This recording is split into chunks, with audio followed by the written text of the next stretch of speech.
All right, welcome to The Explainer. Today, we are diving into how China went almost completely cashless, like ridiculously fast. And you've probably heard the reason has to do with fake money, but let me tell you, the real story is way more interesting. So get this, in China's big cities, something like 90% of all payments happen on a smartphone. Seriously, that's not a typo. 9 out of every 10 times someone buys something, they're using their phone. Cash just basically disappeared. And look, this wasn't some slow 30-year process. We're talking about a massive, countrywide shift that happened practically overnight. So the big question is, how? How did that happen so fast? Well, let's start with the story everyone thinks they know, which, spoiler alert, isn't the real answer. Okay, so here's the popular theory. It's all about counterfeit money.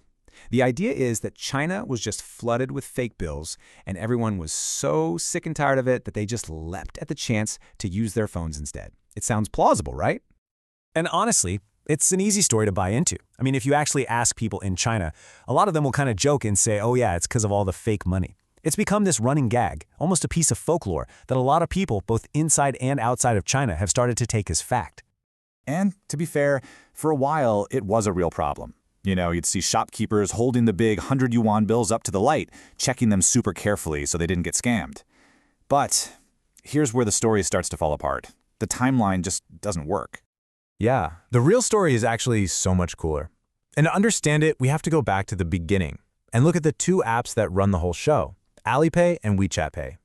The key thing to realize is that when they were first created, their goal had absolutely nothing to do with buying stuff in a physical store.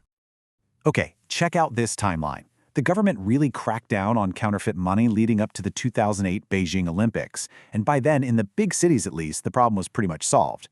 But look, the mobile payment boom didn't even start until 2014. That's a 6-year gap, and that right there is the smoking gun. It tells us that fake money couldn't have been the main reason for the switch. So these two apps started out solving totally different problems. You had Alipay, which came from the e-commerce giant Taobao. Its whole purpose was to fix the trust issue with online shopping, right? You'd pay Alipay, not the seller directly. The seller ships the item, and only when you say, yep, I got it, and it's what I ordered, does Alipay release the funds. It was all about creating trust. Then you have WeChat Pay, which was born out of a social media app. Its original goal was super simple, just make it easy for friends to send a bit of cash to each other. And this is where it gets really fascinating. Paying for things in a store with your phone wasn't some brilliant idea from a corporate boardroom. It was totally grassroots. It started with WeChat introducing QR codes just as a simple way for people to add each other as friends. But then, people got creative. Small shop owners and street vendors just started printing out their personal QR codes and taping them to their stalls. Customers would just scan it like they were adding a friend and send the money directly. The tech companies saw this happening, this behavior their own users invented, and basically tripped over themselves to build official payment systems to support it. It was an accidental revolution. But, okay, even that incredible user-led story doesn't get us all the way to that insane 90% number. The real secret sauce, the thing that made these apps an absolute must-have for everyone, was something way bigger. It all came down to ultimate, unstoppable convenience. See, these platforms didn't just stay as payment tools. They evolved into what we now call super apps. And the whole idea behind a super app is to create this one single place on your phone where you can do, well, pretty much everything you need to do in your daily life, all without ever closing the app.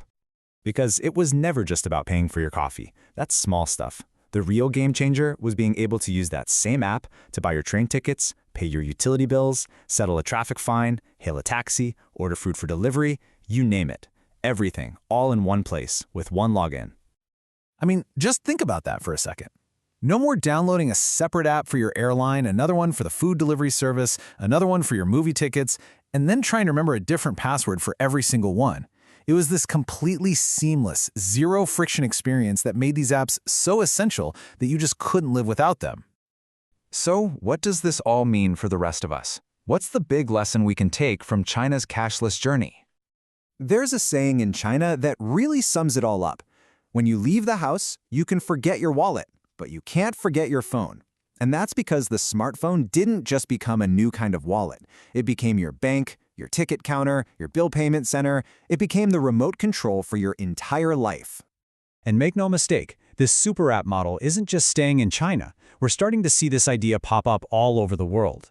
You look at a service like PayPay in Japan, and you'll see they're already adding things like hailing a taxi right inside the payment app. The future isn't going to be 1,000 different apps on your phone. It's going to be a few apps that do 1,000 different things. So let's wrap this up. The real reason China went cashless wasn't about solving an old problem like fake money. It was about creating a future built on a level of convenience that was just unimaginable before. And as our own apps here start getting more and more powerful, pulling everything into one place, it leaves us with a really important question. For all that amazing convenience, what, if anything, are we trading away?